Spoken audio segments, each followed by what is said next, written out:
আজ জনতার দরবারের নবম দিন সল্টলেকে বিজেপি কার্যালয়ে জনতার দরবার কর্মসূচি প্রায় ৪৫ জন সাধারণ মানুষ উপস্থিত তাদের সমস্যা নিয়ে সরাসরি রয়েছেন প্রতিনিধি রেশমি দাস। রেশমি, আজ নবম জনতার দরবার এবং সেখানে একইভাবে প্রত্যেক সপ্তাহের মতো ৪৫ জন সাধারণ মানুষ উপস্থিত হয়েছেন তাদের সমস্যা নিয়ে। কি জানাচ্ছেন তারা, কি চিত্র সেখানে?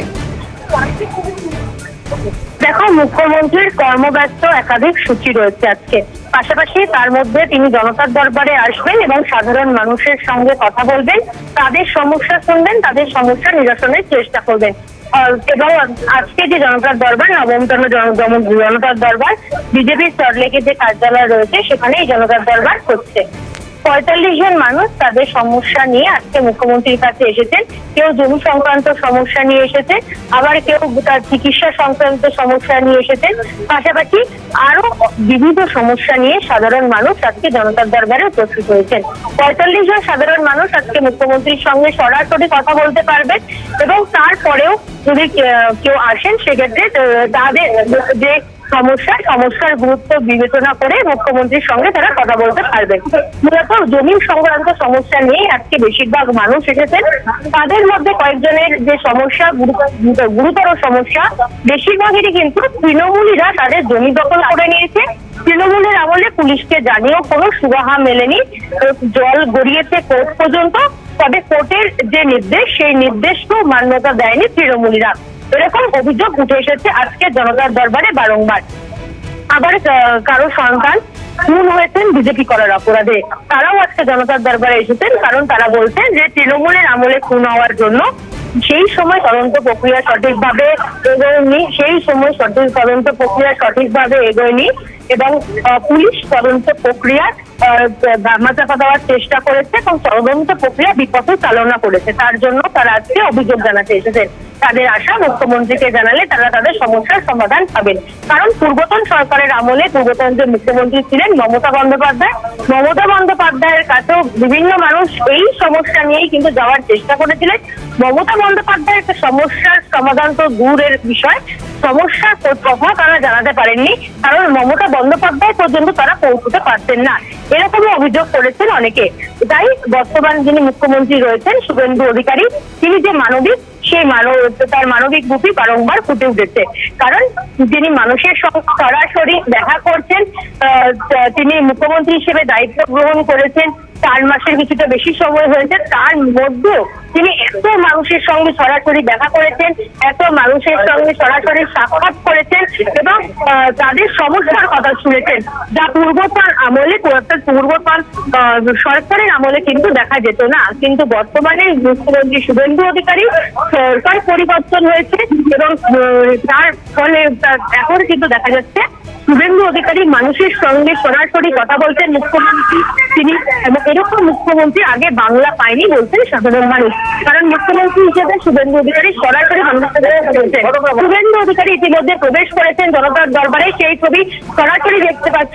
শুভেন্দু অধিকারী ইতিমধ্যে জনতার দরবারে প্রবেশ করলেন এবং সাধারণ মানুষের সঙ্গে তিনি আজকে কথা বলবেন। এই জনতার দরবারে ৪৫ জন সাধারণ মানুষ তাদের যে সমস্যার কথা তিনি শুনবেন এবং তাদের সমস্যা নিরসনের চেষ্টা করবেন। তোমাকে জানিয়ে রাখবো যে এই সমস্যাগুলি নিয়ে মানুষ এসেছেন আজকে, তাদের মধ্যে যে অন্যতম বিভিন্ন যে সমস্যাগুলি রয়েছে সেই সমস্যাগুলি আমি একটু তোমাকে জানানোর চেষ্টা করবো। যে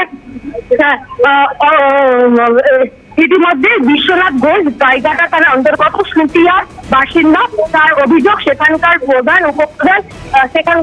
উপপ্রধান তার জমি দখল করে নিয়েছে, তৃণমূলের প্রধান উপপ্রধান ছিলেন এবং তারপরেও কিন্তু কোনো সুরাহা মেলেনি।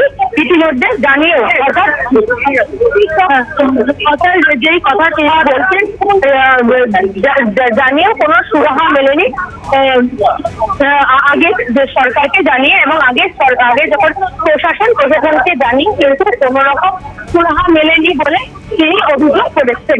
এবং পাশাপাশি যে ছবি আমরা বারংবার দেখেছি, বর্তমান মুখ্যমন্ত্রী শুভেন্দু অধিকারী মানুষের সঙ্গে বিভিন্ন যে সমস্যার কথা, সেই সমস্যা শুনছেন এবং সেই সমস্যা নিরসনের চেষ্টা করছেন। এবং শুভেন্দু অধিকারী সাধারণ মানুষের সঙ্গে কথা, মানুষ রয়েছেন তারা সহকর্মী আছেন, কারণ তারা দেখছেন এরকম তারা কখনো আগে দেখেনি। পূর্বতন সরকারের আমলে এই ছবি কিন্তু তারা কখনো দেখেনি। যারা প্রশাসন ছিল সেই সময় প্রশাসনের কাছ থেকেও কোন রকম তারা সুবিধে বা কোন রকম তারা সাহায্য তারা পাননি। এবং এই ছবি কিন্তু বারংবার তারা অভিযোগ করেছেন। এবং ইতিমধ্যে যে ছবি আমরা সরাসরি তুলে ধরেছি, শুভেন্দু অধিকারী মুখ্যমন্ত্রী তিনি ইতিমধ্যে প্রবেশ করেছেন জনতার দরবারে, এবং জনতার দরবারে তিনি সাধারণ মানুষের সঙ্গে কথা বলবেন, সাধারণ মানুষের কি সমস্যা রয়েছে সেই সমস্যার কথা শুনবেন শুভেন্দু অধিকারী। পাশাপাশি যারা সাধারণ মানুষ দূর দূরান্ত থেকে এসেছেন, কেউ কোচবিহার থেকে এসেছেন, কেউ এসেছেন পুরুলিয়া থেকে, কেউ এসেছেন বাঁকুড়া থেকে, এবং তাদের যে সমস্যাগুলি রয়েছে সেই সমস্যাগুলির কথা শুনবেন মুখ্যমন্ত্রী এবং সেই সমস্যাগুলি সমাধানের চেষ্টা করবেন। কেউ এসেছেন বাঁকুড়া থেকে এবং তাদের যে সমস্যাগুলি রয়েছে সেই সমস্যাগুলির কথা শুনবেন মুখ্যমন্ত্রী এবং সেই সমস্যাগুলি সমাধানের চেষ্টা করবেন। একেবারে আমরা সেই ছবি দেখতে পাচ্ছি। ইতিমধ্যেই মুখ্যমন্ত্রী শুভেন্দু অধিকারী তিনি গিয়ে পৌঁছেছেন জনতার দরবার, আজ নবম দিন, এবং সেখানে প্রায় ৪৫ জন সাধারণ মানুষ উপস্থিত তাদের সমস্যা নিয়ে। রশ্মি, তুমি যেমনটাই জানাচ্ছিলে ইতিমধ্যেই মানে গতবারও আমরা দেখেছিলাম, অষ্টম জনতার দরবারেও আমরা দেখেছিলাম যে বহু মানুষ এমনও আছেন যাদের সমস্যার সমাধানের পর মুখ্যমন্ত্রী খবর পর্যন্ত নিয়েছেন যে তাদের সমস্যার সমাধান হলো কিনা, যারা এসেছিলেন তাদের সমস্যার কথা জানাতে মুখ্যমন্ত্রীকে।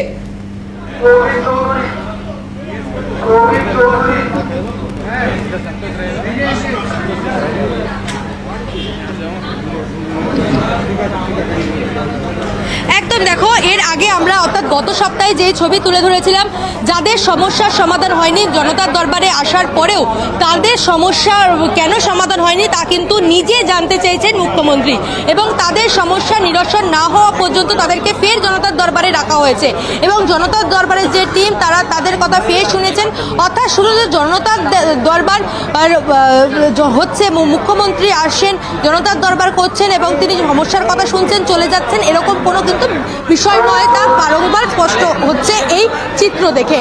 কারণ মুখ্যমন্ত্রী নিজে শুনছেন যাদের সমস্যার সমাধান হয়নি তাদেরকে ফের রেশমি, নজর থাকছে আপাতত। ধন্যবাদ তোমাকে। আমাদের সঙ্গে সরাসরি ছিলেন প্রতিনিধি রেশমি দাস।